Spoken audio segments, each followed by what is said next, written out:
Sveiki visi klauskit.lt YouTube kanalo žiūrovai. Šiandienos pamokėlėje aš šiek tiek pabandysiu pašnekėti apie kompiuterių ventiliatorius. Taigi kompiuterį aušinti galima porą pagrindinių būdų, tai naudoti paprastus ventiliatorius arba naudoti vandens sistemas.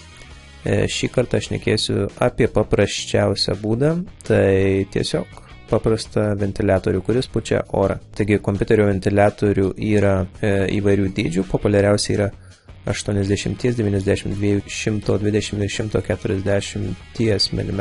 Skersmuo yra matuojamas skersai, taigi jeigu nežinote, kokio ventiliatoriaus jums reikia, galite pamatuoti savo dėžėje išmatavimus nuo skylės iki skylės ir tada, tarkime, jeigu turite ventiliatorių, ant ventiliatoriaus reikėtų matuoti nuo krašto iki krašto, taigi jeigu ant dėžės matuojate nuo skylės iki skylės, jis bus keletų milimetrų trumpesnis.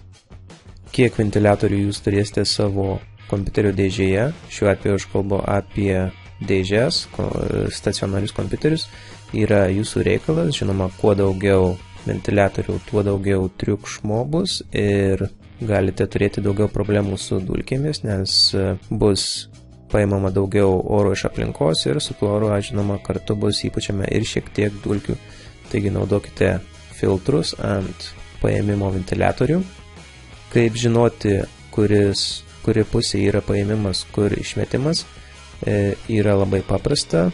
Tarkime, jeigu vėl atsidarysiu šitą paveikslėlį, čia pavaizduota yra priekis, o kita pusė būtų galas. Taigi, tarkime, šitas pavyzdys, šitas viršus būtų priekis, nes pats ventiliatorius laikosi ant plasmasinės ventiliatoriaus dalies, kaip, tarkime, šiame paveikslėlyje. Taigi, čia, kur varikliukas yra, čia bus jūsų galas. Paėmimas oro yra iš kitos pusės šiuo atveju. Ir šis ventiliatorius pūstų į mus, jeigu žiūrėtume taip. Dažniausiai bus pavaizduota oro srautas kažkur čia ant šono, rodiklėlė, iš kur į kur. Šitas ventiliatorius turėtų pūsti nuo mūsų, taigi į šitą pusę. Ir dažniausiai visi ventiliatoriai žiūrės į vieną pusę, nes oro srautas cirkuliuoja nuo priekinės dalies ir jis yra išmetamas gale. Taigi visi ventiliatoriai vis tiek žiūrės į tą pačią pusę. Taigi pažiūrėkite, jeigu nesate tikri, kaip priekyje jūsų ventiliatorius yra, į tą pačią pusę turėtų žiūrėti ir kitas priekinis ventiliatorius ir į tą pačią pusę, žinoma, žiūrės ir galinis ventiliatorius, kuris išmeta orą. Ventiliatoriai prie motininės plokštės yra jungiami 3 arba 4 pinų adapteriais. Jie dažniausiai jungiasi tiesiai į motininę plokštę arba taip pat gali jungtis, kaip čia, tarkime, šitas ventiliatorius į jūsų maitinimo bloką. Bet dažniausiai bus va štai toksai 3-4 laidų adapteris ir jisai jungsis tiesiai prie motininės plokštės. Ant motininės plokštės dažniausiai bus parašyta, kur yra jūsų procesoriaus ventiliatorius, bus CPU fan ir kur bus case fan, dėžės ventiliatorius. Yra rekomenduojama, kad jūsų dėžėje būtų teigiamas oro srautas, ta prasme, kad kompiuteris būtų aprūpinamas daugiau šviežių orų. Tarkime, jeigu turite 5 ventiliatorius, tai 3 ventiliatoriai turėtų paduoti šviežią orą ir 2 išmesti karštą orą į aplinką.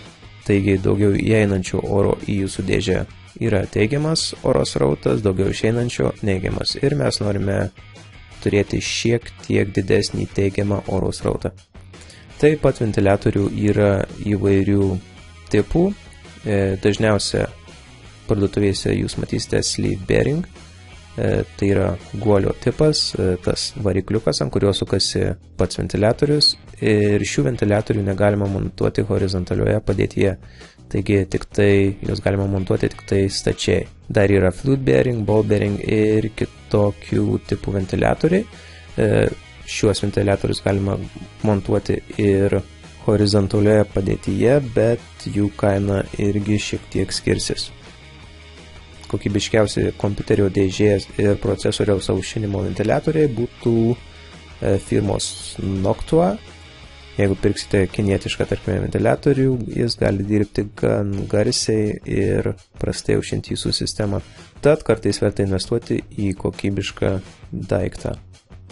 Tai štai tiek apie kompiuterio ventiliatorius. Jeigu turite klausimų, palikite juos komentaruose ir susimatysime kitoje pamokoje. Iki.